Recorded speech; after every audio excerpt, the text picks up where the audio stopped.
tout est si paisible. Alors quoi de neuf? Bon, déjà, je vais pour le moment mettre les ovnis du cinéma en pause, pas très longtemps, j'en ai deux qui sont écrits, que je vais sortir quand je pourrai, mais je vais surtout avancer sur l'envers du raccord numéro 3. Ça va être ma priorité du moment. Ensuite, je ferai prochainement une vidéo plus news sur un peu ce qui se passe pour le moment sur la chaîne et à propos de mon court-métrage, c'est ce genre de choses. D'ailleurs, ouais, non, ça je vais garder pour plus tard. Donc, aujourd'hui, je vais aussi, très important, je vais bientôt continuer le top 20 manga. C'est juste que le numéro 16, j'ai envie de le relire avant d'en reparler parce que c'est un assez bon numéro, assez complexe, relativement connu, mais enfin vous verrez bien. Ici, c'est pas. Je vais parler des BD, mais et je vais me parler un petit peu manga, mais c'est surtout, je continuerai prochainement mon top 20 manga, ça arrive, ne vous inquiétez pas. Alors, aujourd'hui je suis là pour vous parler de Sentai School. Alors, Sentai School, qu'est-ce que c'est? Donc, c'est Sentai School, l'école des héros. C'est une BD française, en 5 tomes, qui est vraiment pour la génération Club Dorothée. En fait, c'est un BD qui parodie les mangas, principalement les mangas, mais aussi les comics, les animés bien sûr, et un petit peu les BD européennes, pas trop, pas vraiment, ça se retrouve un petit peu. Mais donc c'est une BD de parodie de Philippe Cardona et Florence Torta. Oui, je suis obligé de vérifier. Donc c'est très chouette. Voilà, c'est juste pour vous dire que je vous le conseille. De quoi ça parle? Donc Sentai School, l'école des héros, comme ça le dit, c'est une école de héros. C'est un petit peu l'idée, c'est voilà, ici tous ces héros d'animés, de comics, etc. avaient une école en France. Ça donnerait quoi? Ça donnerait ça. Et donc le héros, entre guillemets, s'appelle Ken Heraclor. Et c'est un robot. En gros, c'est un espèce de Astro, le petit robot, mais en version plus comique. Il est tout le temps à côté de la plaque parce qu'il comprend pas très bien les humains. Et alors il y a plein de héros, il y a Duke, il y a Koji, il y a Hongo, il y a Toa. Tiens, à propos de Toa, juste. Donc il y a et ils sont chacun de ces personnages est un cliché. Donc par exemple, Toa, c'est le gros qui mange tout le temps. Et ils font beaucoup de blagues sur son nom. Donc c'est Toa, T-O-A. Et il y a plein de fois la blague ah oui, je parle à toi. Et alors il y a toi qui va dire quoi? À moi? Non, à toi. Enfin, c'est une blague qui est pas drôle la première fois. Et à la 15e fois, j'en avais marre de cette blague. Mais à part ça, la BD se renouvelle très bien. Donc comme je disais, c'est 5 tomes.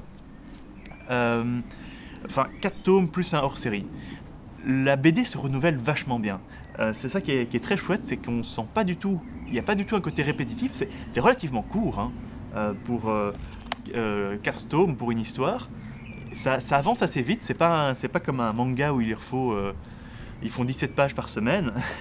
Là, ça avance assez vite, les histoires sont chouettes, et c'est énormément de clins d'œil aux animés, au Club Dorothée, au manga, et aussi au manga plus récent. Ça date, je suis pas certain de la date, ça doit être genre début 2000, de Sentai School, ça doit être, je pense que ça va être sorti dans les alentours de 2003, quelque chose comme ça.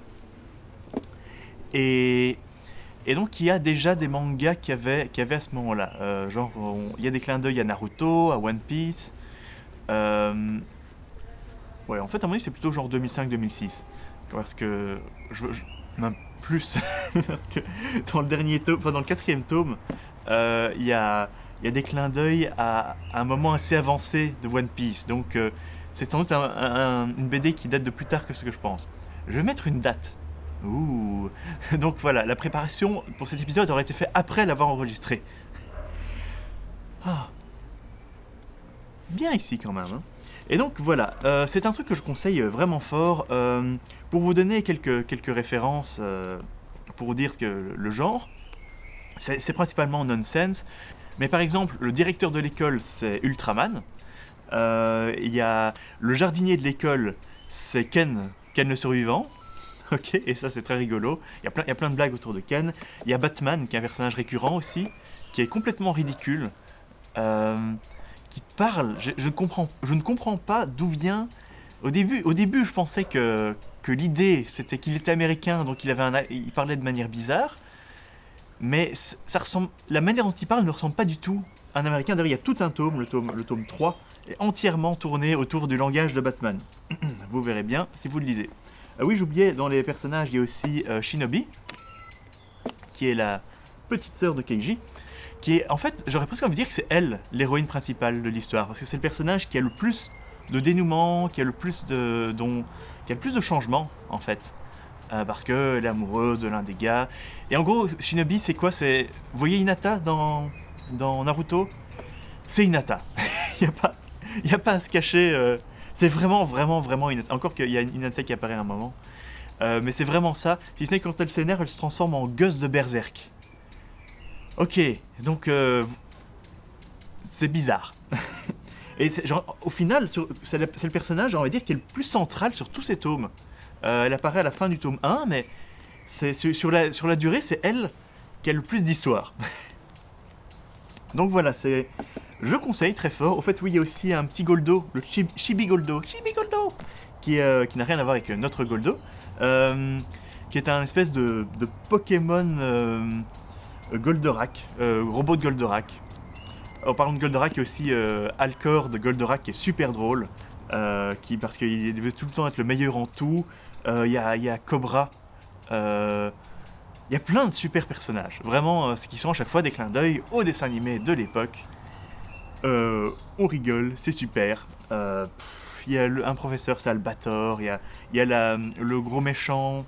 Je crois que c'est le méchant de Goldorak, Strateker, là-dedans, qui tient la Villain School, parce qu'en face de la Sentai School, il y a la Villain School, où ils donnent des cours de méchants, voilà, ne pas oublier d'expliquer son plan aux gentils avant d'essayer de le tuer, ce genre de choses. C'est très drôle, voilà. Je vous conseille, lisez le premier tome, chopez-vous le premier tome, vous saurez très vite si ça vous plaît, ça reste le même humour tout le long. Donc si le premier tome vous plaît, eh ben, allez-y, continuez, lisez le tout. Et ça c'est dit, et voilà. Et donc je vous tiens au courant pour la suite, et je n'ai plus qu'à vous dire bye bye bye bye.